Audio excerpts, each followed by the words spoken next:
from the position of the bedrooms and kitchens, clients also worry us about a specific thing called the numbersman. So they talk about the even number and odd number concept of having doors, windows, ventilators, and something which should not obstruct between the door positions, between the window positions. So to what extent is it true, or it is just overemphasizing, or is it written in the text, ma'am? No, these are not there in the text at all. These are all actually localized belief systems. In Tamil we call it Manayadi Shastra. I don't know what it is called in Telugu. It is something that has been put into practice by masons in the last couple of 100 years in residential buildings. It was not true in the earlier houses. So, in fact, a lot of people ask me, oh, can I have a projection here? Are projections allowed? The texts have talked about 3 projections in every side. Up to 3 projections in every side is acceptable. And if it's a large house, you can have up to 5. So sunshades, porches, bay windows, all acceptable. No problem at all.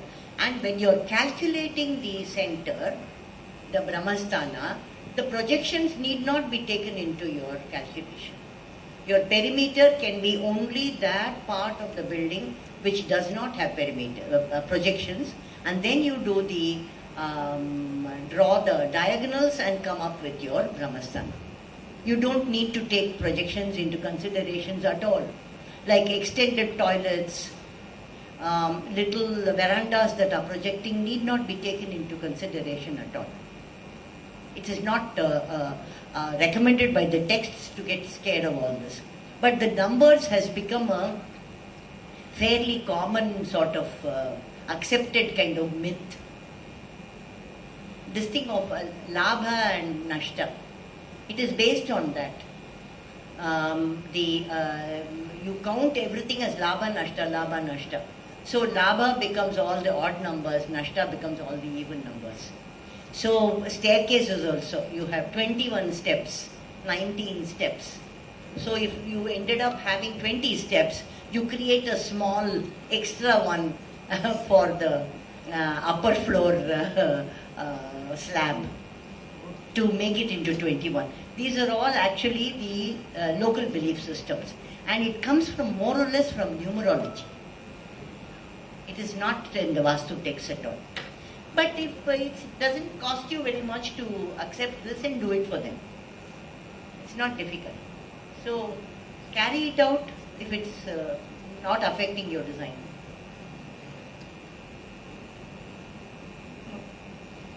There is one more word we come across, madam.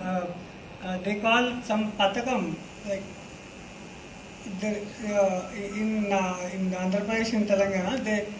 They want us to follow patakam, and they have some mathematical calculation for it, and they again interpret with the date of birth and the owner of the house, name, and it goes on. Like, And this can is, you sort some light on it? Now this is for the measurement, or what is it for? Because a measurement is called built-up area. They say the built-up area should fall under that calculation of that patakam. This is called ayadi. Usually, traditionally it was done only for temples. And it was done for settlement perimeter. But it seems to have got incorporated into residential architecture also. Usually before it was monumental architecture. Public buildings, palaces, very large monumental buildings and so on. But when it is done for houses, there is a thing of what size every room should be. This comes from the same calculation that we don't follow at all. I don't recommend it to my clients at all. It's not my sensing is, I don't know where it comes from, but my sensing is it comes from the size of the brick. And so proportionate numbers and so on. I think so, but I'm not sure. But it is a very irrational system. Because when you have a particular size property, you end up building based on your building rules, you see. Appurtenance spaces and the road width, the height and so forth. Then after having done the FSI kind of stuff, you also say how big are going to be my rooms, and we work with modules. So we find out the basic module and then multiples of that.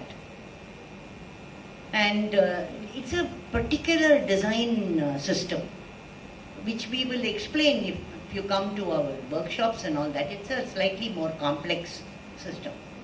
We don't use this. It doesn't come from the text at all. And there's something called Ayadi, where you calculate the sacred number for the family. It can be the proportion of your modules. It can be the perimeter of the building or the width of the building. And that can be replicated. The width can become, multiples of the width can become the height.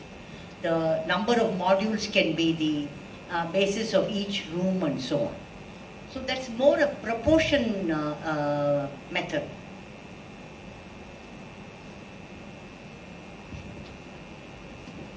Hello, ma'am. This is regarding the shape of the building, ma'am.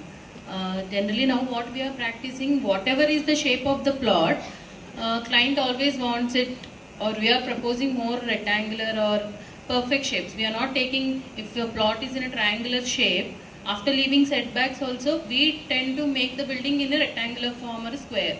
So how was to... See, the texts have talked about as 3 types of shapes. And this is based on the guna, triguna. So Satvika guna is identified as the most stable, and that is given the square and the rectangular shape. Then the Rajasa guna, or lot of energy, is the octagonal, hexagonal, any kind of form like that, which is a pentagonal form. Then the circle and the elongated circle, or the free form, is considered to be Tamasa guna. And here Tamasa is not looking at it as a negative. Tamasa guna also means weight.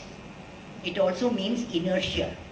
Okay, so usually the square and the rectangle is recommended for residential architecture. Pentagonal forms are recommended for certain kinds of temples and for public buildings. And circles and elongated circles like ovals and all the ellipses is recommended for amphitheaters, atriums and so on, you know, the public spaces, gathering spaces, which is considered to be appropriate for each. Energetically, it's considered to be more appropriate. Which is why, and also the triangular shape of a plot is a very difficult one. Normally they say that the triangle is used mainly only for yantra, because it's very high energy. So if you look at any of the yantra forms, Sri yantra and all of them, it will be composed of many triangles. So triangles and the tetrahedron is considered to be appropriate only for forms that are used for worship, pujas and rituals. It's not recommended for buildings at all. And if you look at it, it has corners that are almost useless, right? It's very difficult to use. So if you have a triangular plot, you will be creating a rectangular space in which you will be building, and the triangular portions in the corners might be used as gardens or open spaces. Okay, so you have 2 terminologies here, Griha Vastu and Kshetra Vastu. Kshetra is your plot or land. So Kshetra Vastu need not define Griha Vastu, the geometry of the Griha Vastu. You can change. But what are you going to use the other appurtenant spaces which you have removed from that geometric shape is something you need to look at. Okay. And these days in 3-bedroom houses, one of the toilet is on north side. As you said, having toilet in northeast or north, because the north is considered to be Kuberastan and effluent flow will be definitely onto the north. So, but being in apartments, most of the people cannot make any change. So what is the remedy you can suggest me?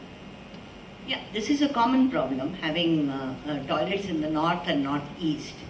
And this is the position of both Kubera and Ishana. Ishana is also the healer. And that's the space for water. So anything that is effluent removal can cause, like I said, wealth problems as well as health problems, which is the last example I showed you. It's a fairly common problem. So one of the ways is to, because it's already in existence, we're not going to say, remove the toilet, terrible things will happen to you. You're going to assist them into making this habitable or comfortable. So one of the ways is to have guardians outside of that room, not within the toilet, which will protect it. And you have to energize that guardian. Usually Ganesha, either on the outer wall or in the corner next to the wall, which you will have to energize through prayer, yantra, mantra, tantra, to become the guardians to protect this waste from taking place. Pardon? Pardon? If it is on a high-rise structure, ma'am, so where the external wall is not accessible to us. Not outside. I'm saying not outside of the building. Okay. The toilet is inside the outer wall of the toilet, which is facing the living room or the bedroom. And there will be a corner that is created. In that corner, you can have a protector, and you can energize that protector to help you to. There have been incidents where this has taken place. They have felt an improvement in their health and their wealth through this. But having Ganesha in a bathroom? Not inside the bathroom, ma. Okay, outside, near the door. Yeah, outside wall of the bathroom, in the corner of the room. Supposing this is my bathroom, then it will be on this wall or in this corner. Yeah, that there you create a guardian, not inside the bathroom. Thank you, madam, for your wonderful speech. But what I feel is, this time given for this conference or discussion will not be sufficient.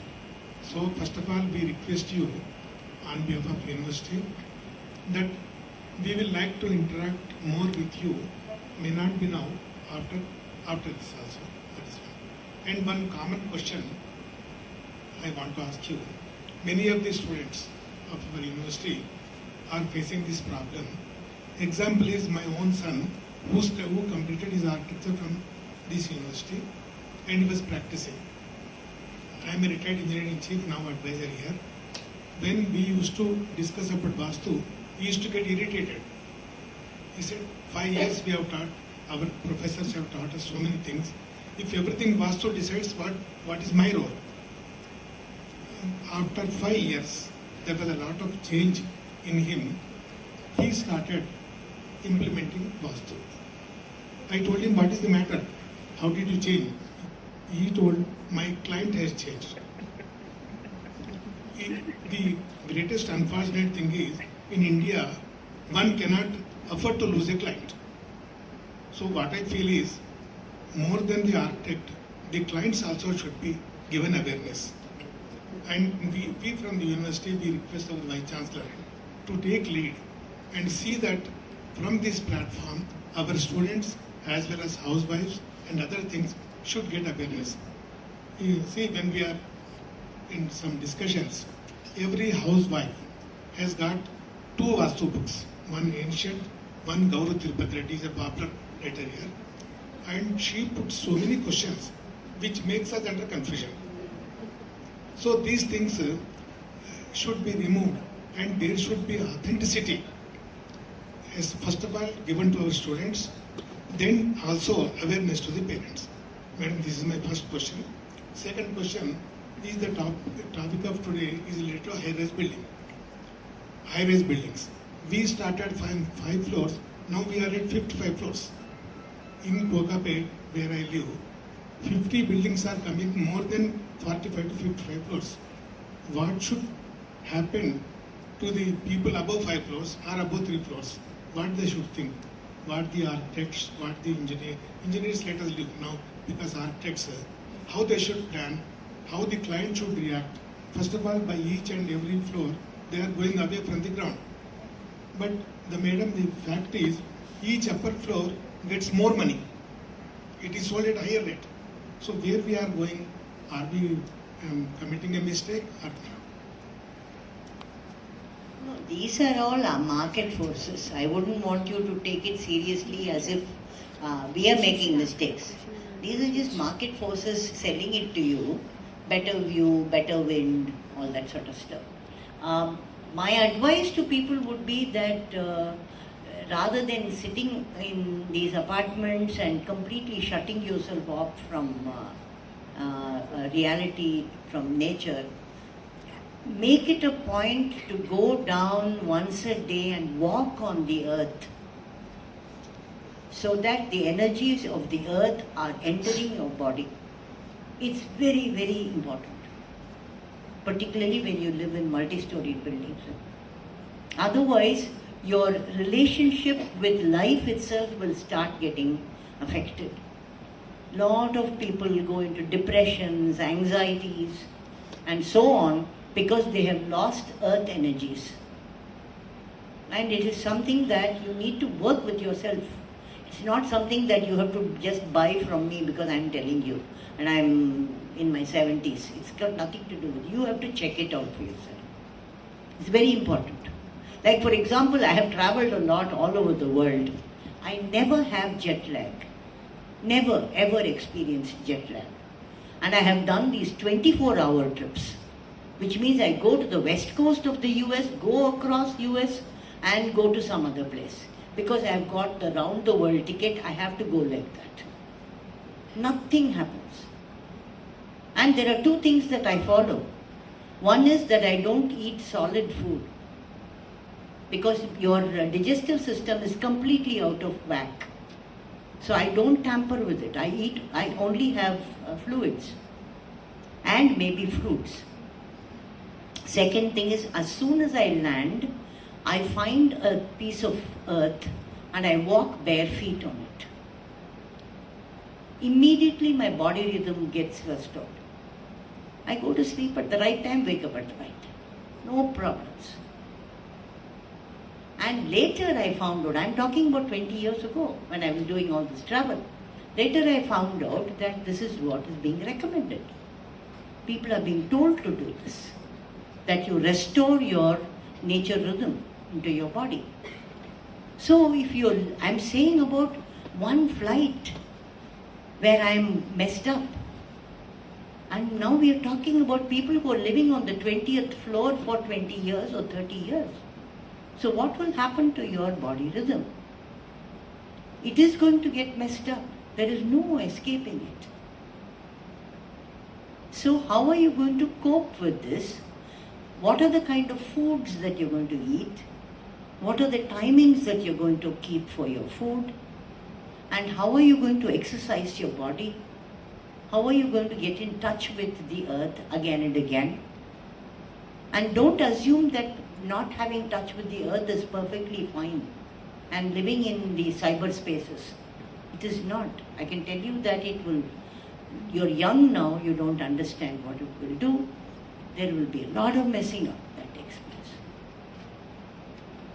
Anger is a fairly common phenomenon. Depression, aggression, anger.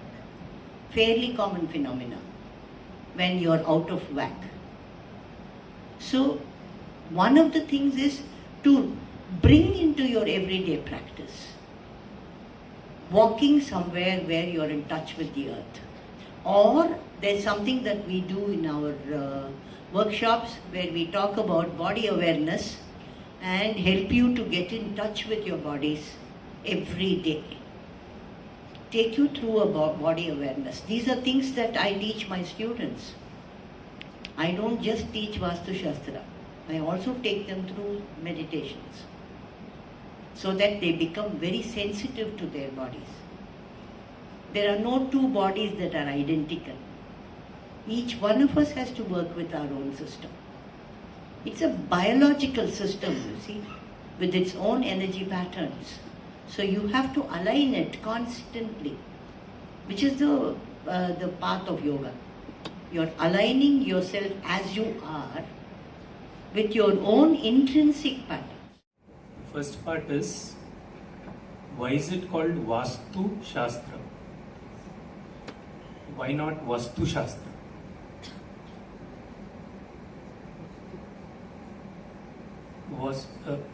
Vastu is the word. What is the meaning of the word? And what is the reality of the word? These are my questions. This is very fundamental. It's called Vāstu Shilpa Shastra, actually. There are two words in Sanskrit. One is Vastu and the other is Vāstu. Vastu means a thing or a substance. And it comes from two roots. One is Vas and the other is the terminology of Vastu or substance. Vas means to reside. Okay? So, when you take any substance, like for example, I take this mic, put it on my hand, then the mic is a Vastu and my hand is a Vāstu. Vāstu means the space in which the Vastu resides. That is the source of the word Vāstu. So when we say Vāstu, Shilpa. Shilpa means substance again or form. So this is a Shastra or a science and a tradition which combines object and space and their relationship. So when I say object, it can be talked about as interior elements, or you can call it sculpture, and Vastu becomes the enclosing form or architecture.